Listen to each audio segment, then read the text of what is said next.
Hey there, Lindsay Norman here.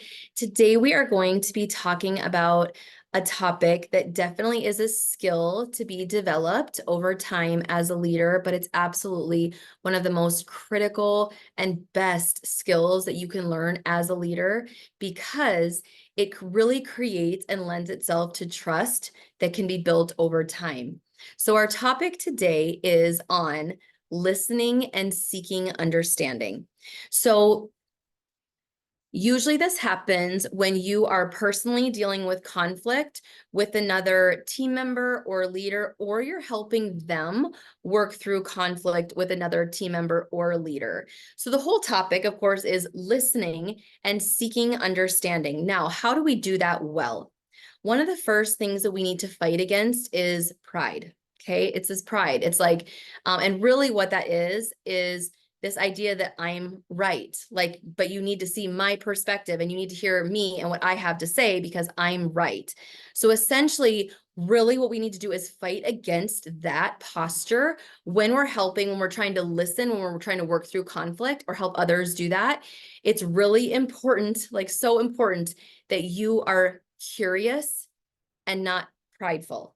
So it really is to the detriment of the leader, you personally, me personally, when we're helping people work through conflict, when pride gets in the way and we feel the need to justify why we are right. Okay.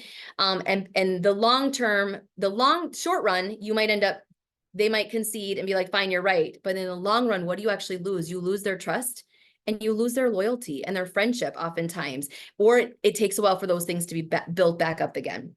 So as we're looking at developing the skill of listening, the goal is really to seek understanding. So one of the best pieces of advice that I can give you is to be curious. Ask questions. If somebody is coming to you about something that's maybe hard for them, or they need to confront you on something, or they need to confront somebody else about it, it's really good to ask clarifying questions. So to say, tell me what you mean by that. Can you help me understand this a little bit more? Can you expound on that? Or can you tell me a little bit more about that? Ask a lot of questions, okay? And what this does is it actually helps you get to the root of the problem. A lot of times when people come to you initially with conflict with you or with somebody else, what they're coming to you with isn't always the actual root issue. It's usually a byproduct of the root issue. And that's why it's so good to listen, right? Don't speak, listen, and really get curious and seek understanding. Why do you feel this way? You know, what triggered you? What is it that I have done that has caused this for you?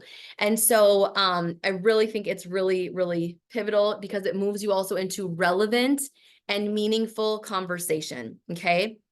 Now, I also find if you can be really curious and you can listen well, it will move you not only into identifying the main problem, but it will also allow you to find the right solution to the conflict or to the problem. Whereas if you kind of get into this argument or he said, she said, or I'm right, you're not right, or you didn't listen, whatever it is, you never actually identify the real problem, and which means you never actually get to the solution.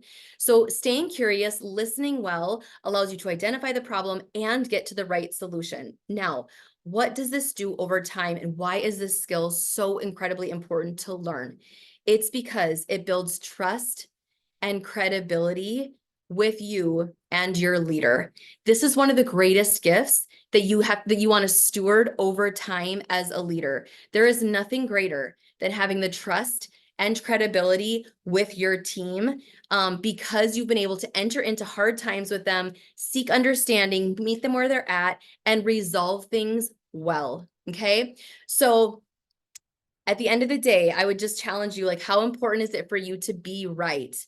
What do you gain by being right and letting pride get in the way versus what do you gain by becoming a really good listener and by seeking understanding and getting curious? All right. I would so encourage you as a leader. This is not something that you just switch on and you're good at, but and it does at first when you're doing it, if you're so used to like showing that you're right, or it does take a bit of retraining in the brain of being like, no, don't say that. Like, ask a question, ask a question. So we all have to start somewhere. And I would say this is an area I would highly recommend start practicing asking good questions and being curious so that you end up being a great listener and building that trust and credibility with your leaders. All right. Have the best day.